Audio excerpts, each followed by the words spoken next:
Hey guys, welcome back to Redemption Metagaming from the car. You guys are familiar with versions of this in the past. On the way back from school, around the block in the Ray-Ban, New York, so I thought I would just toss on video while I drive into the road, just talk a little bit. I don't have much else to do. Also, so I got to come up Friday night and play. So I played Mr. Seal and the Scrolls category. My first real experience with rotation cards in Booster and Sealed. So I had a pretty enjoyable experience overall. I opened my first Ultra Rare. I opened Moses the Servant while I was playing Sealed. If you haven't seen my Sealed deck, I posted in the deck list. It's actually real busted. I got the David deck, and I opened things like Moses the Servant, Aaron Peacemaker, Hidden Treasures, Logs, a couple other interesting things. So there's just some busted cards going on. I would say all four of my games were not close in the way they felt. I think I ended up with plus 10 differential. Won all four games. One of them was a timeout. That was last round where all I had to do was get a point to win the tournament. So I was much more focused on just playing defense, making sure I didn't go too aggressive and accidentally do something that might cause me to lose. Booster was, again, real fun. It was the first time I played two-player Booster. Definitely a different experience. Actually, the first time I played Booster since I won Nats in Booster. Having to grab defense was weird. I will say I got what I would consider an extremely busted Booster defense.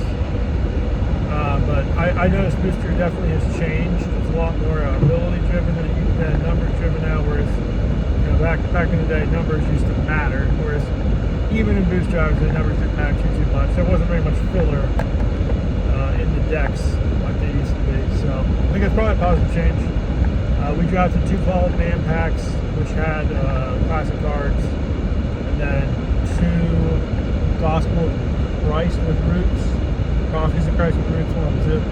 I think it's Prophecies of Christ with Roots. And then two Israel's Rebellion with Roots. Really like Roots in the draft format. I think it helped a lot. Just a lot of cards are just very simple and usable in that draft format. There was very few cards that I drafted that didn't have some kind of positive effect if I had a character who played that Pantacon or something like that. So I thought, again, just another positive change overall since the last time I played Booster. Where they were playing times where you have the cards, just didn't really do much for your Booster deck, and you're just kind of drafting because they were on brigade. Very little of that, which I appreciate. But I think the big category that everyone's probably thinking about talking about is going to be our Scrolls plus Roots category, Scroots.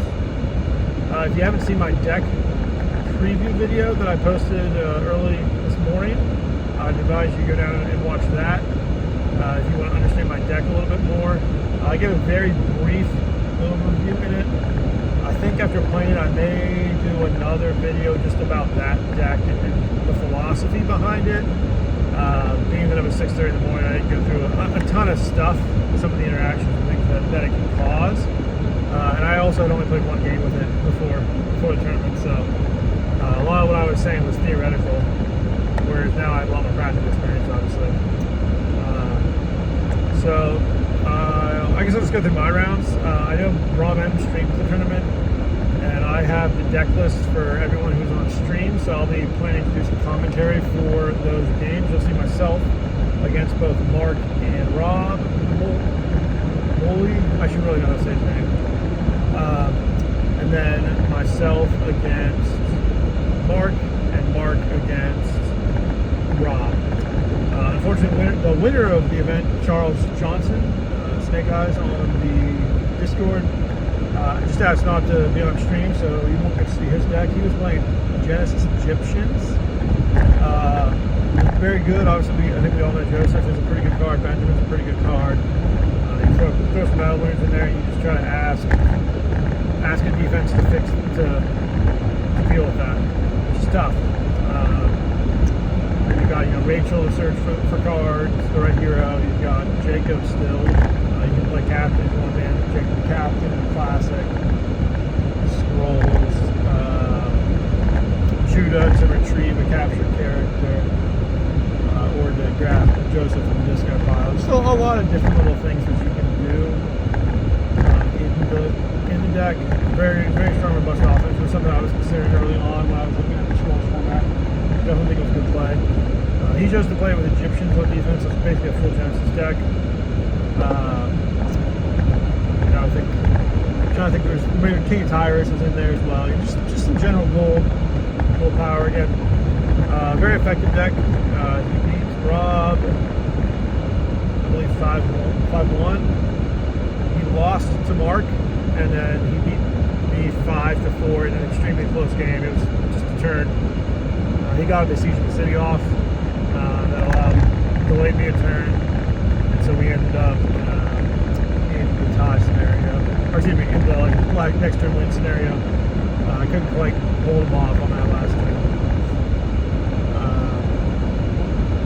Yeah, so round one, I played Mark. Mark was playing kind of a joke deck with some white sights as a sight lock. He thought white would be a non-play brigade. Unfortunately, he didn't watch the video. He didn't know I was playing Daniel. He didn't realize Isaiah's call was going to give me side access. So I had to come up with different ways to deal with it.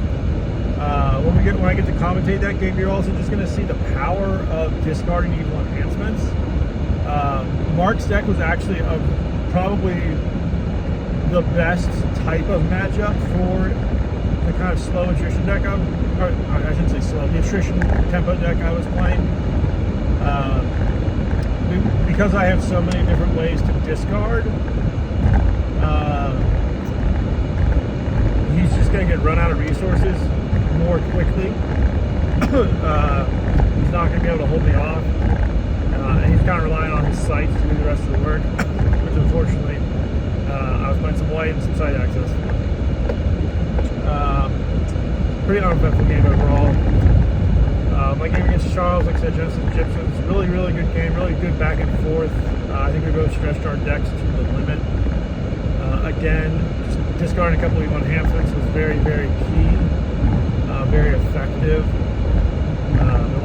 I don't know that there was much blocking happening because of that. It was more about some rearranging things, kind of getting things to work, using dominance to save things off. So again, just a lot of good play.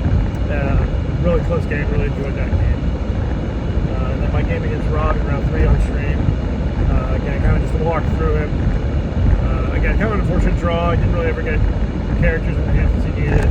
He wasn't playing a deck that he had built, so maybe not as familiar with it as well. And again, Gabriel got to get a couple key, powerful enhancements out of there. You just present a couple big characters together. And you just really ask people to answer that while you've got a couple interrupted battles behind or negate enhancement behind. And this is not a lot that some decks can do with that. I would say, despite placing second, after having played my deck, I'm even more confident that it's a good deck. I ended up getting up to 53 cards before I checked it in. I've been hovering around 50, 51.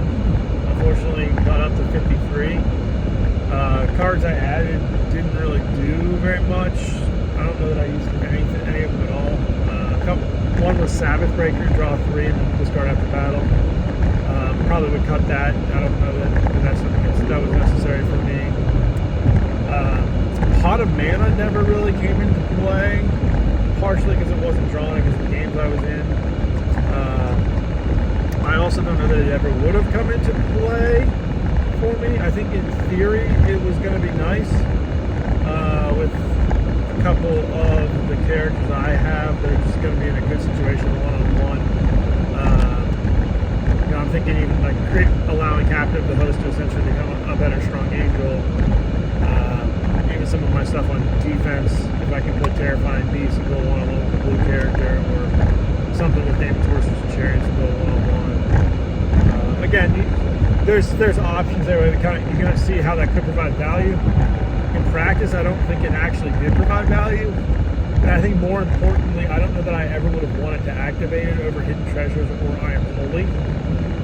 The value I was getting from creating additional attrition on the decks I was playing are going to be much better than Podman. So I think that's definitely something that I would decide if I were to play this deck again. So now we're down to 51, which is a much better number. 51 with a hopper, so it's kind of 50. Love to get down to actual 50. As far as cards that I thought were MVPs maybe or surprisingly good, Laban. If you haven't played with new Laban yet, I think you're sleeping on that.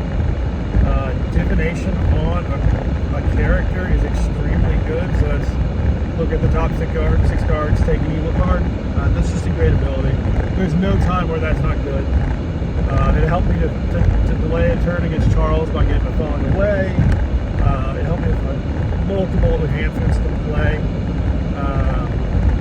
Again, just a very versatile card. And then on top of that, he has the ability to bounce a multi-brigade card, which is really cool because it can actually bounce a wheel within a wheel, which can allow you to search more angels. So again, very specific use, but it can create additional value for your deck for almost no cost. You could also use it to bounce some other kind of multi-brigade card that the opponent is playing. If you chose to play Mayhem, then you can Mayhem it away.